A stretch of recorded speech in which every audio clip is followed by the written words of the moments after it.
Hello and welcome to the first of a series of cafecitos and film chats as part of the third annual Tu Cuentas Cine Youth Fest brought to you by HITN.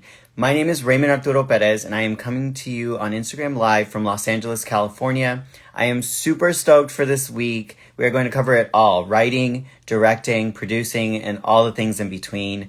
We have an awesome lineup. Tomorrow we will be talking with Rob Figueroa. Same time, same place, 7 p.m. Eastern, 4 p.m. Pacific Standard Time, right here on the Tu Cuentas Cine Youth Fest Instagram. Definitely join us for that. And as of today, you can watch this year's top 10 finalists for the festival. We will reveal the top 3 on October 16th at 7 p.m. And if you're asking yourself, where can you watch all this great content, all these great stories, you can check out all of this at cineyouthfest.org and make sure to subscribe to our YouTube, Tu Cuenta Cine Youth Fest. I am extra excited to introduce our guest today. I've been stalking her Instagram for the last few days, and we got to meet very briefly before this. Today, we get to talk with Natalie Birriel. She's an accomplished film TV producer and seasoned educator with over 7 years of experience in both education and media. Natalie is a storyteller committed to crafting narratives across film, TV, theater, and animation. Her mission-driven work has a strong focus on community initiatives that promote access to the arts for underrepresented young artists. Today, she brings her unique blend of experiences back to her hometown where she's involved in a range of exciting projects, including her own movie, which no doubt we will be talking about today. So grab your favorite cafecito, sit back, and join us as we dive into a discussion about education, about media, about the power of storytelling, and so much more. So let me just go ahead and bring in Natalie. Yeah, Yes! we made it. We made it work. Thank you. I'm having my cafecito, and I almost spilled my cafecito on this floor because I was Love that. The excitement's a little bit, but we're here. So great to meet you. I love that introduction. I'm so glad we're recording this. I will be playing that for Thanksgiving for my whole family. Know that I am in fact valuable. So thank you. Muchas gracias. I've been stalking all your videos. The one that I'm gonna be throwing at my friends just in regular conversation is hold for thumbnails. Yes. Thumbnails. Yeah. You have to. You have to give the fans. That's what they have for. That's what we have to do.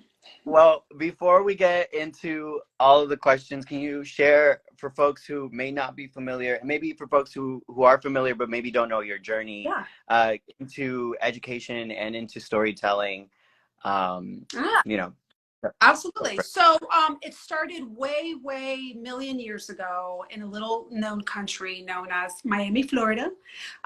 We are 90 miles from Cuba, and we feel it every day, being far away from New York City, which so many of us were, trying to get to at some point in our journey. So for me, my educational experience started right out of high school. Actually, I started teaching as part of like a community center program. My friend who ran the program suddenly entrusted me with over 40 students, ranging in ages from actually, who am I kidding? 60, ranging in ages from like 7 to like 18.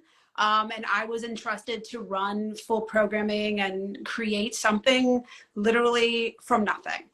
So I started to give pen and paper to kids of all ages. And that's where my real storytelling existed. I mean, really started from, actually. And so I then got into grad school, and in grad school I continued sort of my teaching experience. That was part of the incredible program at the University of California, San Diego. And there, part of the program is that you have to teach in all 3 years that you're there. And so that's where my sort of structured form of teaching really took place. And it was incredible. And I learned everything about how to make a syllabus and how to take a syllabus that was already given to you and sort of make it your own, and how to connect with the kids and students, adults, actually. And so then after that, I landed in Manhattan, the island of Manhattan, where my family also comes from. And I tried everything I can to get my foot in the door.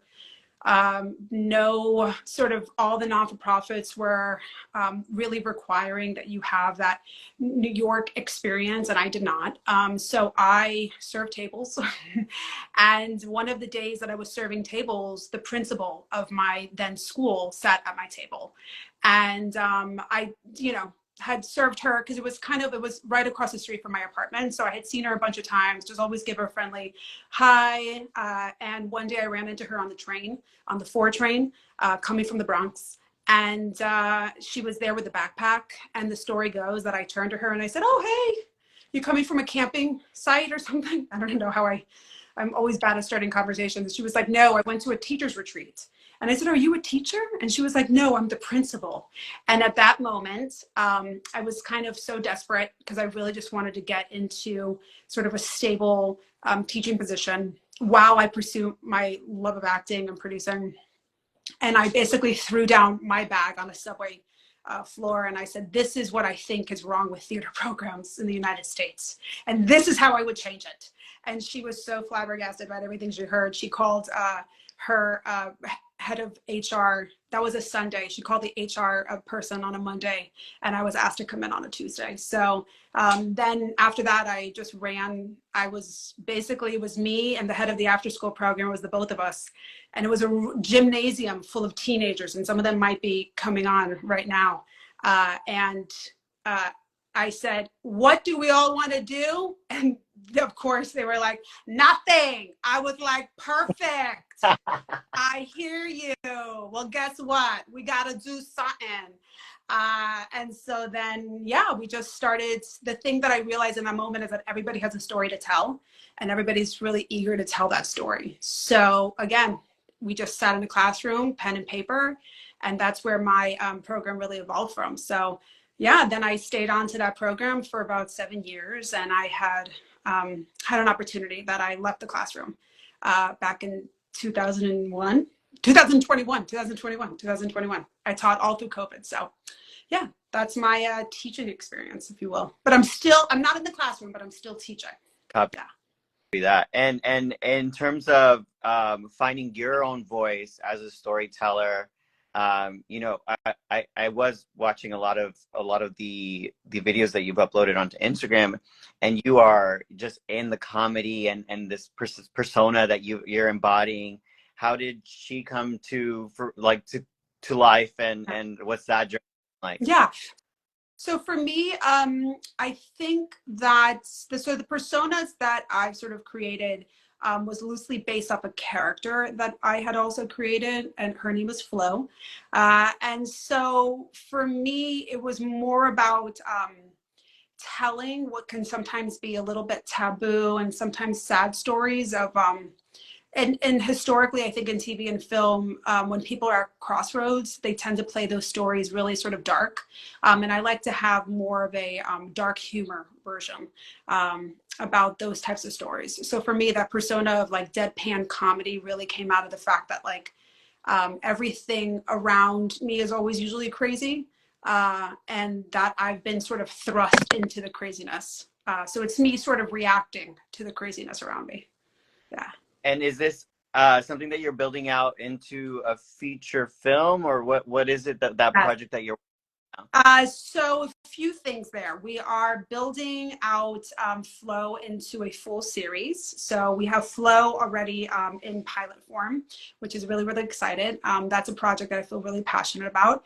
And then we have her also sort of branded as its own character, so that we create more of a following for that character and sort of her journey as a struggling teacher by day, struggling stand-up comedian by night, and what her story is in 2023.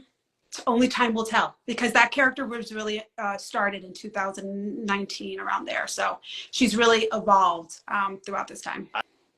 I think it's incredible. I think it's hilarious. I think it's funny. I love that you're taking these moments that can go real dark and really depressing, and still be honest about those moments, but go hey, but we gotta live, and also like we've all been there. Like, wouldn't it be funny to be in on it, Yeah. in on the joke, in on that depressing moment? Um, how do you communicate that to your students, and like how do they react, and how have you seen kind of them try to take something familiar and like bring it in a new direction? Yeah, so that's a really good question. I think first we always start from creating a safe space. So we have like a community guidelines that we have whenever we are writing. Just is something that's really important. So I'll always say that we are probably not the character. So when we're creating characters or pitching for the first time, we always allow that space between them and what they wrote to be sort of this character that they invented. And if they happen to connect with that said character, that's great. But usually the exercises revolve around creating characters that they would find relatable. So that's sort of like the first step in the, evolution, if you will, of creating characters that they could be, that they can hide behind that character. I have a lot of students that, especially for the teenagers, like the younger teenagers, the leaders of tomorrow, if you will, it's really important that they are able, we oftentimes say that theater is not your therapy, but it can be therapeutic. And that is really important to separate the two, but that they feel that they are being represented in their work. So I don't like to do too much method acting. I don't actually do that at all, and that's not actually something that I bring into the conversation. But I often do what ifs. So what if there was this girl that couldn't catch the 6 train and she had to get on the bus, and her school started at 7:45, and it was a February on it. So like I give them certain scenarios that they can be like, oh my God, Miss Natalie, like I already know what that feels like. And so I try to guide them into writing stuff that's really close to the heart. Or we also do things because everybody loves like a Hunger Games. Who doesn't? This dystopian kind of world. That's also really important for them to create. I've also taught into sort of dystopian storytelling as well. So there's really like a wide range, but that things are always based in some sort of truth is really important. That's dope. That's amazing. I also create fictional characters that may have very similar experiences to what I've had happen to me. And in my grad school program at AFI, there would be times where I'm like, this could be therapeutic, but this is not therapy. But there were moments where they're like, well, really, the character of Funky, who is not Raymond, sitting in front of me, should have done this. Like, yeah, of course. That sounds great. And then being like, oh, taking that home, right. So that's awesome. And I think so I'm also teaching. This is my second semester teaching at a community college here in Glendora, and it's been amazing. I felt like I had such a amazing luck and privilege in having really, really great teachers. And so like really feeling an onus and passing that on. Yes. It's amazing to go like, okay, here are the tools. Yes. So my teachers were my superheroes. I actually didn't get into teaching for a very long time. I went to FIU. I have some of my friends from FIU joining. So I went to Florida International University in Miami, in the heart of Miami. And that was a really special time for me. My mentors were my literally superheroes. And so I just for a long time didn't think that I could teach, only because they had superpowers that I couldn't, and their superpowers quite actually were connecting with their students and bringing out the best in them. So that's amazing that you have able to find that for yourself, because I struggled with that for a long time. Yeah. And honestly, it's that encouragement that I think, like for me as an artist, for my students, really is able to just open up like a wealth of creativity. I was told that you're coming from Miami, but you were in Manhattan. Yes. So living in Brooklyn. Yeah, I was living in Brooklyn for a very long time. I was living in Washington Heights for an even longer time on 190th and Broadway. I don't know if anybody in the chat is from the Heights, but yeah, I was living in Washington Heights for a long time, and then I lived in Brooklyn for the remainder of my stay. I was in New York for about 11 years. It's not a goodbye. It's just a pause. We just take it a pause, and then I hopefully will be returning at some point. And how do you feel like being in Miami is affecting your creativity, your projects that you're working on? Yeah. I could not imagine it. So this actually brings me back to another time. So when I was at FIU, I had an amazing teacher who took me and a few other students under her wing, and we got to perform first, let me start off. I'm a big fan of the birdcage. Let's just normalize that. Let's name that in the room. I'm a huge fan of the birdcage. I have fantasized that would be in my apartment forever. I still on my vision board. It's my life. In FIU, there was a building, and for my people that are here from Miami know, there is a building called the Jose Marti building. And the Jose Marti building was like right off the highway. It was perfect. It was beautiful. It was like this 2-story building. And on the bottom, it had this cute little coffee shop. On the top floor, there was like this artist retreat sort of haven. And each of the rooms, there were different rooms that you could do performance art. Well, there was this dance theater guru, if you will, and he had one of the main offices. And every time you would walk into the space, you would see his office first. And he was just so just majestic. He had his bike, his Apple computer, his bike that he rode in on from the beach, his chancletas. And I just thought, oh my God, that's such the goal. The dream is to be able to come back here and be able to cultivate your art, like with your people, and, you know, and have that kind of space. And just, that was always kind of the dream in the back of my mind. And yeah, so I'm really happy to be back because I feel like I'm living a lot of that. I don't have that apartment yet, and that unfortunately that building has since gone. But we are always trying to recreate something else. I've been really blessed and truly honored to have a team behind me here that I'm creating with. Not behind me, aside me. What am I talking about? I do have my representation that I love so much, but I do have great producing partners that I have here, and just a real community that's growing every day. I'm really, really excited. And Miami has changed so much since I left in like 2009 that it's wild to see. It's incredible. I know you're obviously very passionate about telling authentic and original stories. I think it's really awesome that you're a part of this year's conversation at the festival, because it gives an opportunity to spotlight folks who are hungry to tell their stories. For anyone who maybe hasn't been able to play in the arts, what is so important to you about telling kind of specific authentic stories? Why is it so magical? I would say that it's magical, and one of my on my tombstone, I hope it is like a quote that this, I'm not going to curse for the people, but that this was that important to be able to tell stories. I grew up a stutterer, so I know what it's like not to have the ability to even speak, and not have the ability to be even share a thought that has come across. And I happen to grow up in a magical city of Miami, in which for many, the things that prevent them from saying what they truly want to say is oftentimes a language barrier. It's oftentimes situational. So it could be that, you know, we have some cultural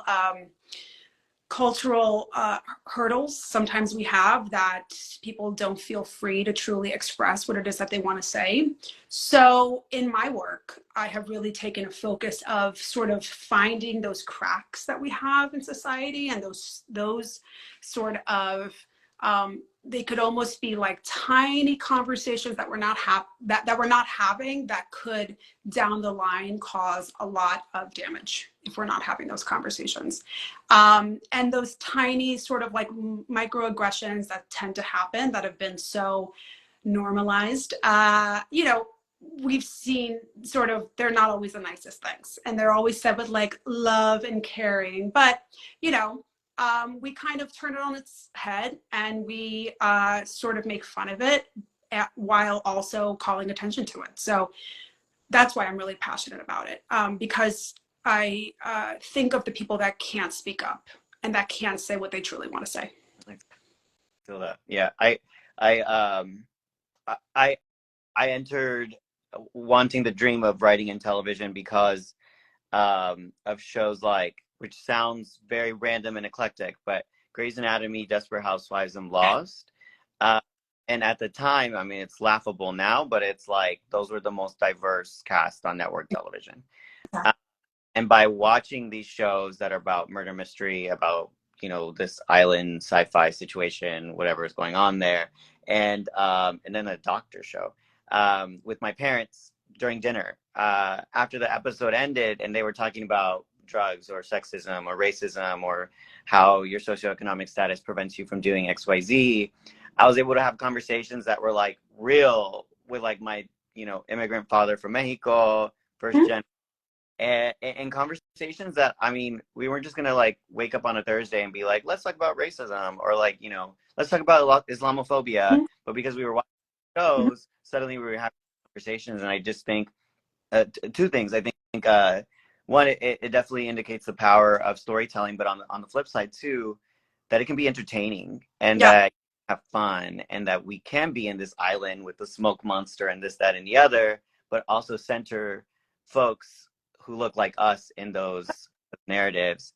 So very much in line with what you're saying. That's something that I always preached to my students. I always told my kids that they taught me more than I could ever probably teach them. I still hold true to that day, because there were many times that they were like, Miss Natalie, you not looking so happy right now. And I'd be like, I'm not.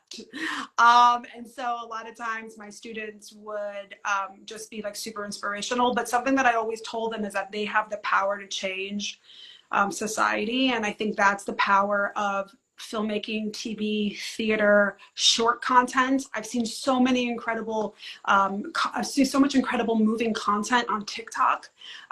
You just have to get onto the right channels and you'll find it. And that's, so yeah, so when we're having these conversations about the power of TV, it's also the power to change minds.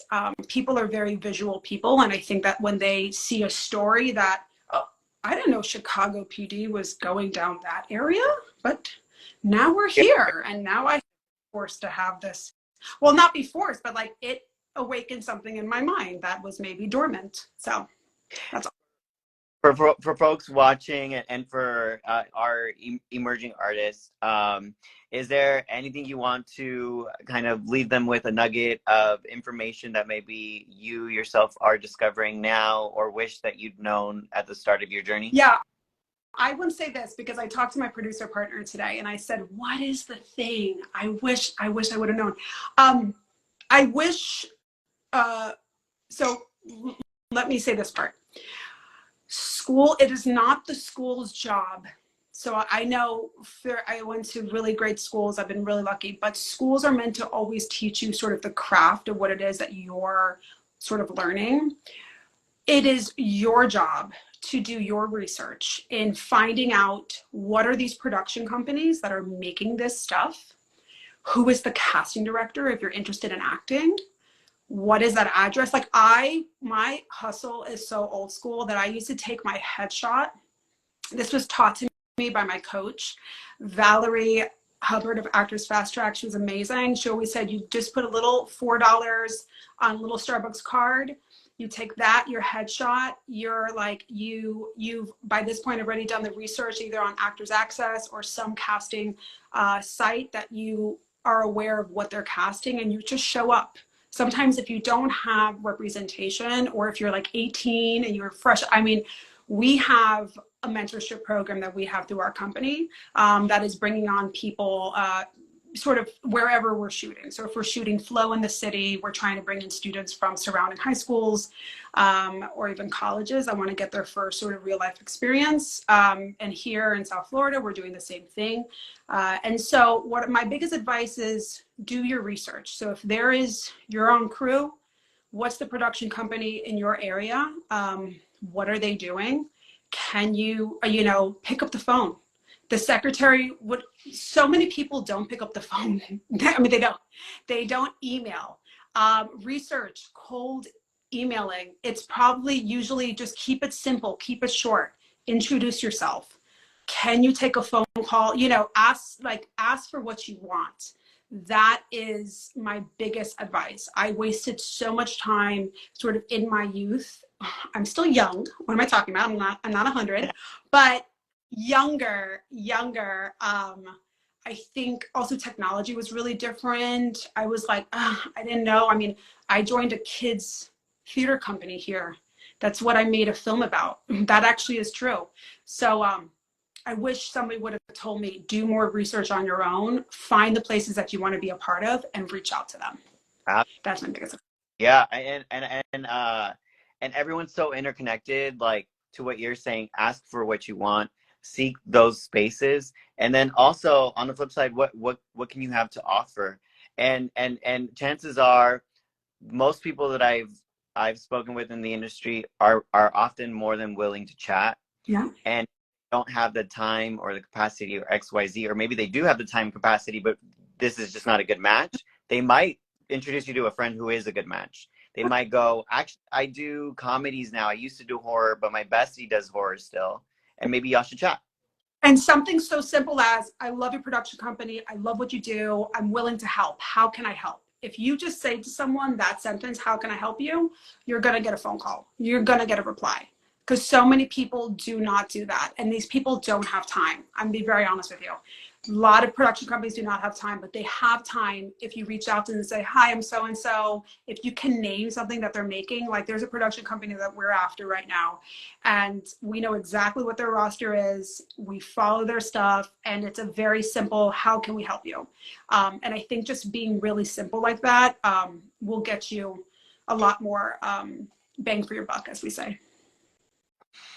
Well, we've run out of time. I do, as now a fan and wanting to see Flo and her adventures, where could we see that? When will we know info about? Yes, so Flo is having, well, yes, I am on Instagram, but Flo is having sort of her resurgence on the TikTok webs.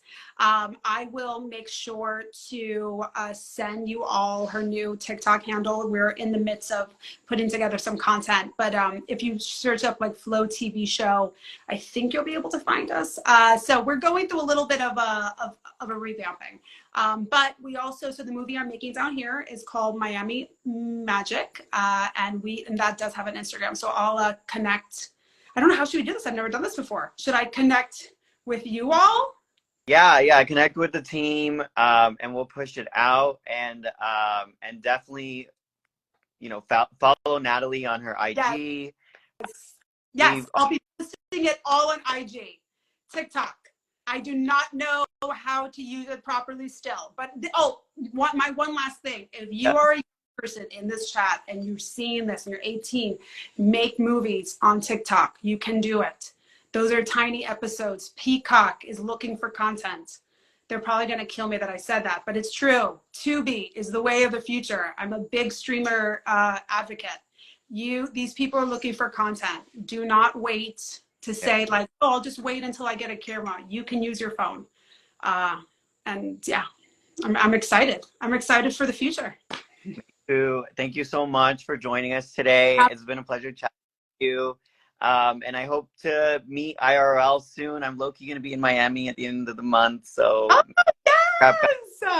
We'll have Cafecito. Yeah, for sure. And if you're shooting something, you can come on set. Love. Yes. Well, I appreciate your time, and everyone watching, thank you for joining us. Yes, everybody I really appreciate it. For sure. I'll see you soon. Ciao. Tu cuentas. Dale. Bye.